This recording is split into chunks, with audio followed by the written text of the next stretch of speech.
Հարգելի գործընկերներ, նոր տիկին Գրիգորյանը ինչ ասեց, որ կառավարությունը $500,000 գաղտնի ըստ ֆակտոր TV-ի բացահայտման, գաղտնի որոշմամբ $500,000 է տվել իր քաղաքական համախոհին։ Այս նախադասության մեջ ոչ մի բան ճիշտ չէր, որտեղ ոչ թե ֆակտորն է դա բացահայտել, այլ կառավարությունը գաղտնազերծել է իր իսկ գաղտնի որոշումը։ Եթե այն կառավարությունը չուզեր ֆակտոր TV-ին կամ դուք իմանայիք դրա մասին, դուք դրա մասին չէիք իմանա։ Հաջորդը $500,000 ոչ թե տվել է Վարդան Ազատյանին, այլ այն կազմակերպությանը, որի եթե չեմ սխալվում, ղեկավարն են նա եւ որին պատվեր է տվել։ Երրորդը ոչ թե տվել է մեկ անգամյա դրամաշնոր, այլ եթե չեմ սխալվում 5 տարվա մեջ։ Եվ եթե դուք նայեք, ասենք, այդ կազմակերպությունը ունի, ասենք, չգիտեմ, պայմանական 3 կամ 4 աշխատող, դա ստացվում է իրենց ամսական աշխատավարձը, մեկը հաշվել էր այս վերջերս 200 քանի հազար դրամ։ Այնպես որ դուք հիմա դասական մանիպուլյացիա արեցիք, բայց կարճ տևեց մանիպուլյացիան։ Հաջորդը Ես ճիշտ լսեցի, որ պարոն Դանիելյանը իր ելույթում ասեց, որ կուսակցություն փոխելը չարիք է, թե ինչպես մի բան ասեցիք, պարոն Դանիելյան։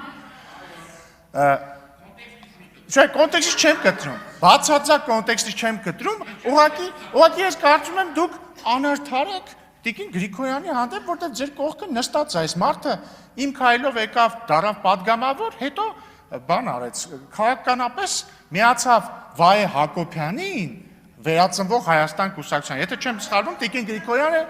մի ընդհատեք Ժորժ ջան։ Եթե չեմ սխալվում, տիկին Գրիգորյանը ներկայացնում է վերածնվող Հայաստան կուսակցությունը Վահե Հակոբյանի, որը ինքնին Հայաստան դաշինքի մասն էր, որը հետո էլ ոնց որ թե դուրս եկավ Հայաստան դաշինքից առնվազն ազգային ժողովում, բայց տիկին Գրիգորյանը մնաց։ Այնպես որ պետք չի վիրավորել տիկին, ասում եմ ներողություն։ Պարոն Դանիելյան ջան, խնդրում եմ մի ընդհատեք ինձ, պարոն Եղոյան ջան, դուք էլ խնդրում եմ մի ընդհատեք պարոն Դանիելյանին, երբ որ ինքը ընդհատում է ինձ։ Հաջորդը, ասեցի վերածնվող Հայաստան, ասեցի Վահե Հակոբյան, հիշեցի։ Դուք էլ ասեցիք ԶՊՄԿ, տիկին Գրիգորյան, էլի հիշեցի։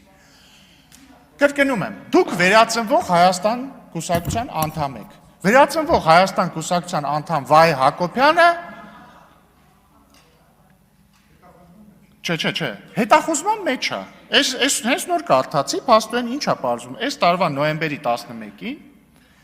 հայտարարվել է, որ հարցման ի պատասխան գլխավոր դատախազությունից հայտնել են, որ քրեական օրենսգրքի 277-րդ հոդվածի փակագծերում մասնավոր ոլորտում ծառայողական լիազորությունները կամ դրանցով պայմանավորված ազդեցությունը չարաշահելը երկրորդ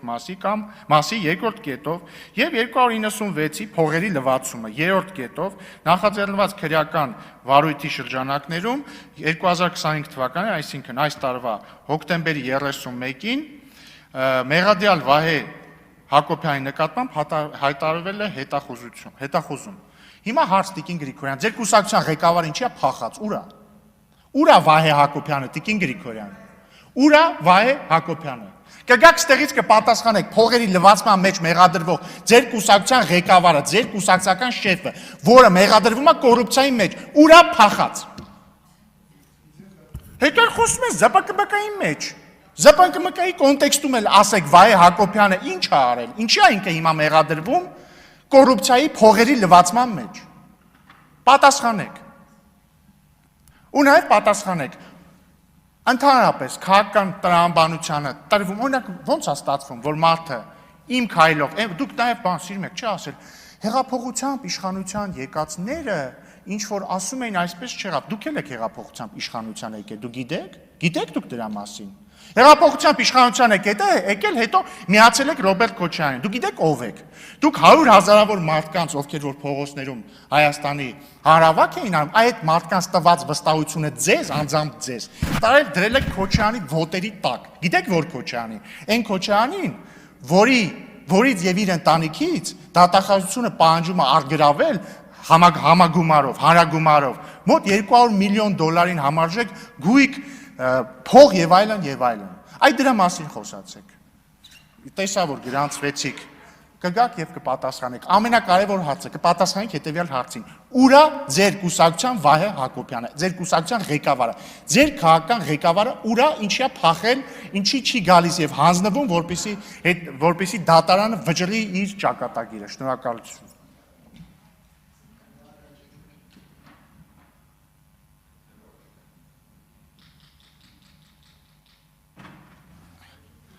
Վահագն Ալեքսանյան։ Բայց իդեպ Տիկին Գրիգորյանը գրանցվեց ելույթի համար, եթե չեմ սխալվում, Տիկին Գրիգորյանը չի կարող խմբակցության անունից ելույթ ունենա, քանի որ ստորագրությունը պետք է լինի խմբակցության ղեկավարի կամ քարտուղարի միջոցով, հետևաբար թող կանչեն, կստորագրեն, կգա, չեմ ընդունում։ Սերյան Օրյանյանը այստեղ չէր։ Շնորհակալություն։